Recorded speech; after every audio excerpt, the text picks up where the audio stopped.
a decent sized mug. Look at the size of that. Compared to my head, that's like half a head of tea. A right amount.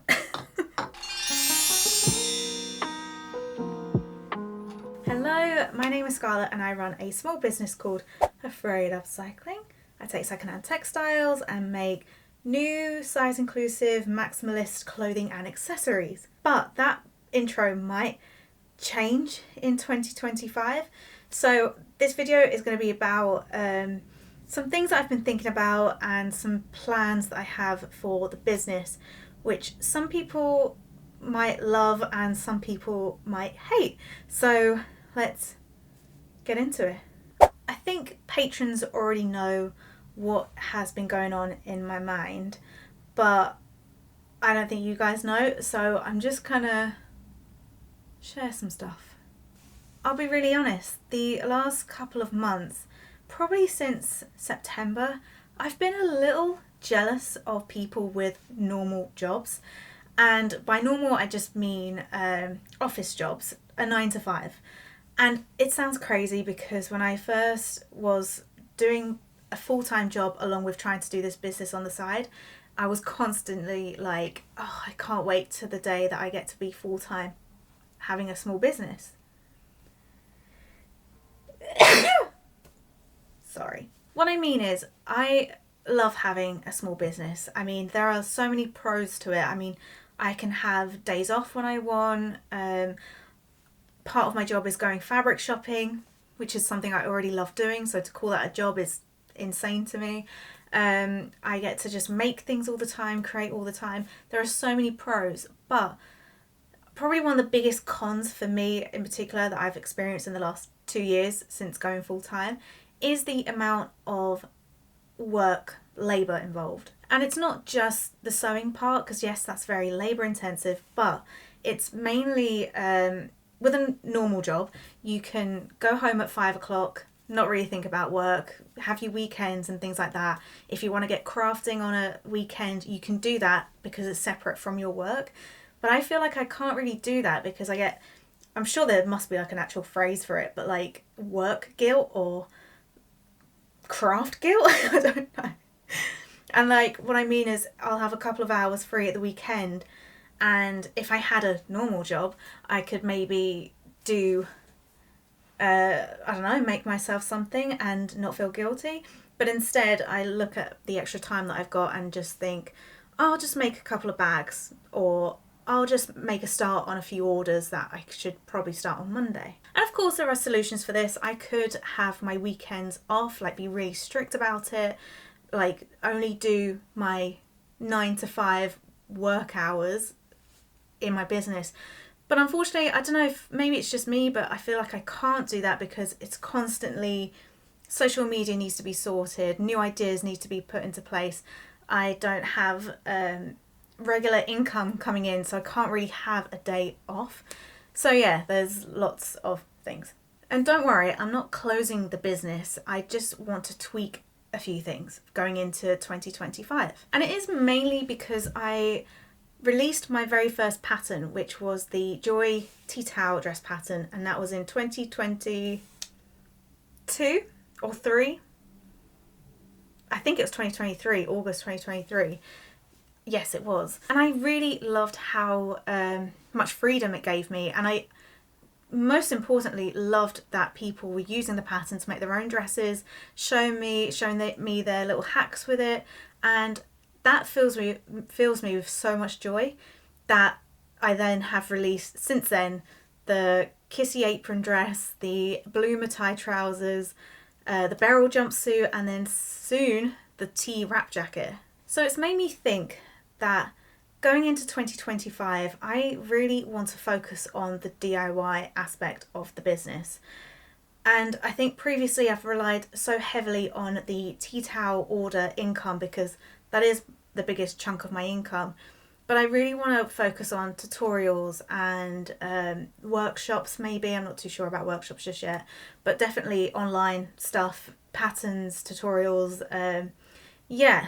And again, it's not to say that I am stopping all custom orders, all custom tea towel orders, because I do love making them, but I want to get into into a way where I could probably do that less.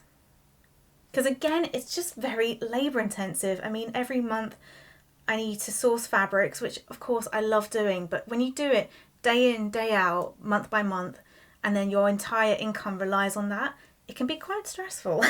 So I think going into 2025, I want to try and do like a 70-30 split. 70 DIY, 30 custom orders, tea towel stuff. So make them less frequent, less amount, as in not doing like 12 to 15 designs a month or whatever it is. And then it could give me more time to really focus on the DIY aspect, which I love.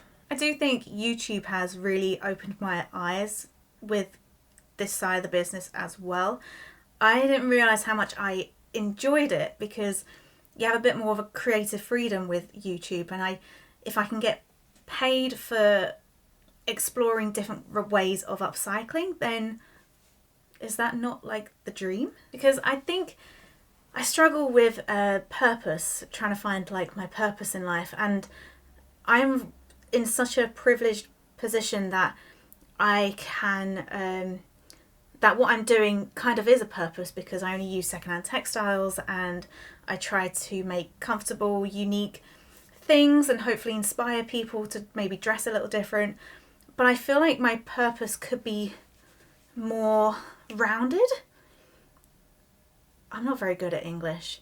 I feel like my purpose could be stronger if I was to really lean into the upcycling part. So become like an upcycler influencer.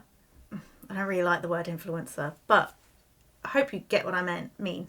But it's interesting because I think there is a very near 50-50 split of the people that follow me on social media. 50% don't know how to sew, have no interest in learning to sew, fine, they just love what I make and buy from me. Then the other 50% are crafters, people who are really interested in making and are dying to get more patterns and things from me. So I'm trying to think of a system where I can combine both, but maybe have more for the DIY section, less for the making section. Yes. And I'm hoping with this new system, it will then make me more creative. I think definitely for YouTube, I think I can be more free with YouTube and try out different things, different crafts, which is something I really want to do, because in my free time I usually lean into doing work for my business, but I want to learn to do quilting. I mean, I've not really touched that quilt that I started a couple months ago, and I want to make myself clothes but not have to worry that people want a pattern all the time. But if they do want a pattern, then I can do that with this new side of the business. Do you get what I mean? So to round off this very lengthy, chatty video / update, I'm going to spend some time over Christmas to really think about this and get a plan in place. I mean, my Christmas won't start until I get to my family, which is down south, which will be on the 23rd of December. And then I'll have a couple of days just to really just sit, not do any sewing, not to really think anything about the business, and then just get a plan together.